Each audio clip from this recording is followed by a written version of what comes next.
ગુજરાતમાં નકલીની બોલબાલા ઠેર ઠેર જોવા મળે છે, ત્યારે સુરત શહેરના ઉત્તરાયણ વિસ્તારમાં આવેલી તાપીનગર વિભાગ 2 સોસાયટીમાં અચાનક કેટલાક મકાનોની દિવાલો પર ડિમોલિશનની નોટિસો લગાવાઈ છે, જેના પગલે સ્થાનિક રહીશો ભયમાં આવી ગયા છે. ભારે ઉહાપોહ વચ્ચે હકીકત બહાર આવી છે કે આ નોટિસો નકલી છે, ન તો મનપા દ્વારા બહાર પાડવામાં આવી છે કે ન પોલીસનો તેમાં કોઈ રોલ છે.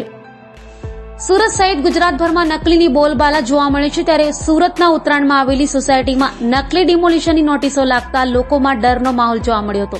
વાત એમ છે કે ઉત્તરાયણ વિસ્તારમાં આવેલ તાપીનગર વિભાગ 2 જેવી મધ્યમ અને નીચલા વર્ગની વસાહતમાં વસતા રહીશોએ જ્યારે પોતાના ઘરોની બહાર તકતીઓ અને નોટિસો જોઈ કે જેમાં લખાયું હતું કે મનપાની સૂચના મુજબ આ મકાન 7 દિવસમાં તોડી પાડવામાં આવશે, ત્યારે લોકોના પગ નીચેની જમીન ખસી ગઈ હતી.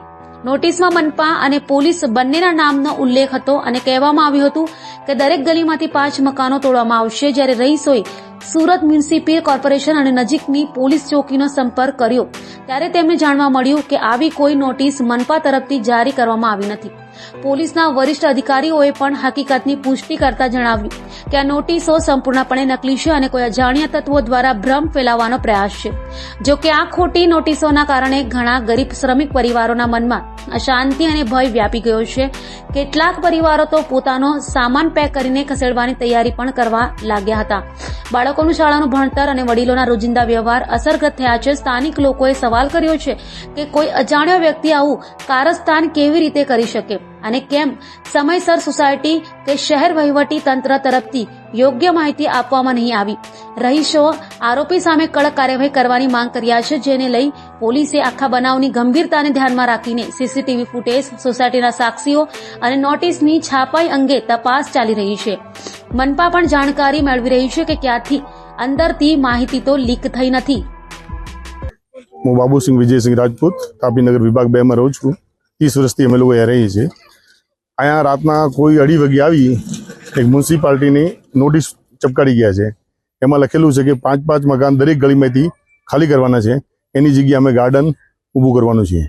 તો અહીંયા જે માણસ રહે છે એ બધા સામાન્ય જાતના માણસ રહે છે. કોઈ મુઝમ્સ ખાતામાં કામ કરે, કોઈ જરીમાં કામ કરે, કોઈ બકાલું વેચે છે, કોઈ કડિયા કામ કરે છે. તો એવી રીતે આ લોકોના 11x20 ના મકાનમાં રહે છે.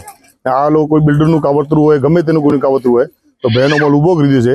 અહીંયા ભય બહુ મોટું થઈ ગયું છે.